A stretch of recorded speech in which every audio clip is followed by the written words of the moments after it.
ఈ తెలుగుదేశం నాయకులకు అందరికీ ఒక విన్నపం.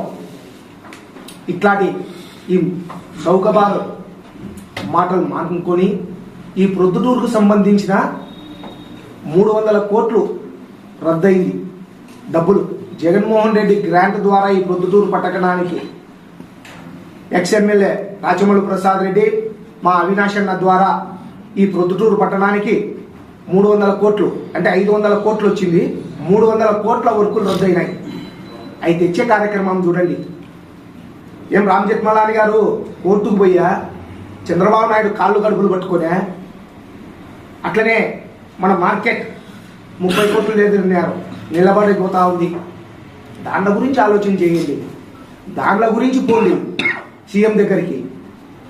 గ్యాంబ్లింగ్లు ఆడిపించుకునే దానికి సీఎం దగ్గరికి కాదు పోవాల్సింది, ఎస్పీల దగ్గరికి కాదు పోవాల్సింది. వరదరాజు రెడ్డి